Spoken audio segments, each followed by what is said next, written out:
Alright, so I'm gonna do like a mini review on this Surface Pro 3. This is the i3 version. We're just gonna turn it on here. Dang, it's on this side. We're just gonna turn this on here just so you can kind of see the startup time. It turns on relatively quickly. I don't have any complaints on it, but of course this is from a shutdown. See, so it turned on pretty quick. Yes, I know it's pretty late, but we'll do what we can. Alright, and I have it connected to my second monitor. It's a 2560 by 1600 monitor. Alright, so there you go. And battery life on this thing's pretty good if you optimize it correctly. I can probably get a good 8 to 9 hours with it because I use it for school. Sometimes I don't even bother to bring my charger with me, which is a plus. Yeah, I like it a lot. So let's open up Task Manager here, and I'll put it on this second monitor so you can see. Alright, so I'm just gonna use it how I would use it. For instance, I would, in class I would open up OneNote. OneNote opens up pretty quick. I got several notebooks. Switching between them is, it's what you'd expect. It's no slouch for sure. And I'd use the internet, but when I'm taking notes in class, I would use the modern Internet Explorer. A person messaged me on YouTube asking me to play a certain video, so I'm just gonna play it here. He wants me to play it in full HD. The thing about YouTube is that I believe that it's hardware accelerated, so it's just going to be the GPU that's pushing the video. So we skip this ad and we go full screen. I mean, it plays fine. So, CPU usage, it's just 26% while playing this YouTube video. I don't know if you can see in the video. But yeah. So I'll be doing whatever it is, watching videos. It doesn't really break a sweat, to be honest. Alright, well, let me see how I can do this here. This is actually like the first time I plugged in the external monitor. So if I toss this here, I should be able to play this on this monitor, and then I'll be doing whatever it is I'll be doing over here. You can see that video play there. It's playing in 4K, well, supposedly. So if I open up, Internet Explorer, go to Slick Deals, some common websites that I commonly browse, Oh yeah, and some of the slowdown that you might see is due to my internet. So I don't have the greatest internet. I have a couple of games too. But yeah, I don't regret not getting the i5. I mean, how often am I gonna do all this? This is just for demonstration purposes. The i3 is sufficient for me. My only complaint really is the 64 gigs. 64 gigabyte of, internal SSD. I feel it's a little weak. I feel like, I install most of my stuff on the micro SD and on this, this hard drive here.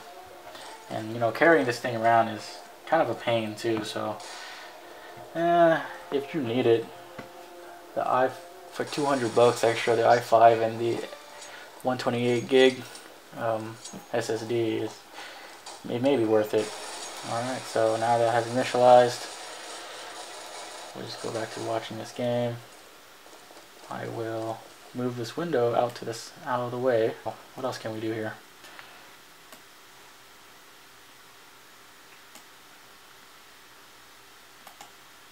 Alright. I don't know. I use Manga Studio because I use my tablet to draw. It works pretty well too. I used to use Paint Tool Sci, but I was having issues with the end trig, so it wasn't working for me. Start a new canvas. Yep. So I just do my doodles or whatever. Choose color. Black. Pen size. Or pencil. Darker pencil. Pinch to zoom. This is a little laggy, but I'm not sure if it's just the software. I mean, if you use this, it's definitely a lot faster. But yeah, I use that. I don't use the pinching. It's kind of useless, or it's kind of slow. I don't feel like it's helps. But yeah, see, so I'm doing this, and that's going on over there. Multitasking. Minimize this. Minimize this. Minimize this. Oops. Minimize.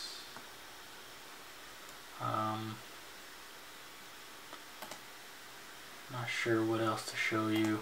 I mean, I could just open up a bunch of windows. At this point, I'm running into a memory limitation here. I'm at 3.2 gigs used, and yeah, it's getting close to that 4 gigs. And maybe some of you guys are aware, but the integrated graphics uses some of the memory for video. So this game is not helping the memory situation. Yep. So yeah, I'd recommend the Surface Pro 3 if you're like a college student. This i3 version, it's plenty for a college student. Now, if you're going to use it to replace your computer, yeah, you probably want to invest a little more money on the i5 version, only because of the more storage, and the turbo boost would definitely help. I would not use this i3 for video editing nor any content creation. I mean, you could, but it's not really its strengths, But I think for what it can do, it's pretty good. Yeah, you'll be satisfied with this piece of hardware. Build quality is very nice, with the whole aluminum backsiding and this keyboard. The backlight, very useful. Firefox runs pretty well too.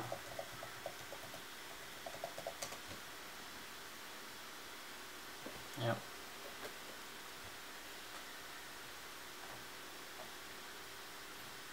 So it's whatever. Yes, I use that word a lot. It's whatever. Because I am fairly easily pleased. And I am very pleased with my purchase. $700 with the student discount. Plus tax, I think. Or, no. It was $706 with tax. I live here in California. So, and then this type cover, bought it used, $100. So $800.